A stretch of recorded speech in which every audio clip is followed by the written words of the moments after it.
Checking garments for full cure is an important part of the curing process. If ink isn't fully cured, it's going to make a mess and can ruin a lot of shirts. Let's cure some shirts using a flash dryer and a conveyor dryer. Curing with a flash is possible and a great option for shops with limited space or budget. To learn more on how to cure with a flash dryer, check out the video in the lesson description. Let's talk more about the tabletop conveyor for a moment. This is a small conveyor, which makes it super portable. It can sit on a press cart, utility cart, table, or just about anywhere, which is a great option for printers looking to increase their shirts cured per hour without taking up too much extra space. The tabletop conveyor doesn't have a heat control, so it only has one temperature. All you have to do is turn it on, let it heat up, and adjust your belt speed to how you like it. Here's a few tips you'll need to know when curing with a conveyor, especially a smaller one like this. Make sure the garment isn't hanging over the belt.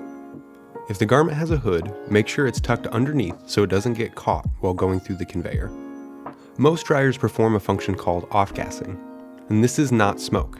It's more like steam, so don't panic. If you're in a small shop, just open a window. If you do smell smoke, however, stop the dryer immediately and find the source, or call for emergency backup. If a shirt isn't fully curing in the conveyor, adjust the temperature and the belt speeds to create the best curing atmosphere. With this conveyor, the only variable we can change is the belt speed. Run some tests before you start printing the entire job to make sure the dryer is curing your shirts fully. One question we get a lot is how many shirts per hour can this dryer cure?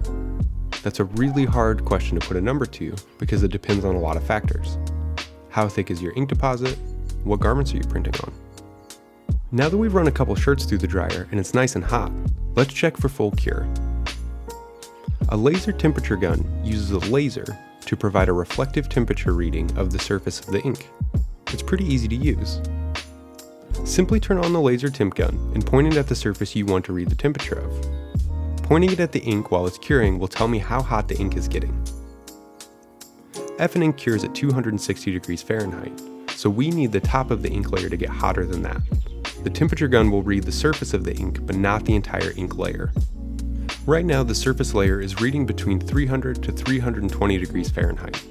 We want the surface of the ink layer to read about 40 degrees hotter than the cure temperature to make sure that the entire ink layer has cured. Because this is a reflective reading, it's actually reading a little hotter than the ink actually is. When checking for a full cure, a wash test and a stretch test will tell you how cured the garment is. For a stretch test, look for ink cracking. This means the garment is undercured. Make sure to let the garment cool down before stretching it. A wash test will give you the best indicator of full cure. Run shirts through the cycle just like a customer would, on hot with the print facing out. The results will give you a great indicator of what your print will look like after the customer washes it. Alright, now it's time to clean up, do a quality check, fold up the shirts, box, and catalog the print. Thanks for watching, screen printers. If you found this video helpful, you won't want to miss our comprehensive online course, How to Screen Print with a Kit 250 edition, available exclusively on screenprinting.com. Watch today for free and take your skills to the next level.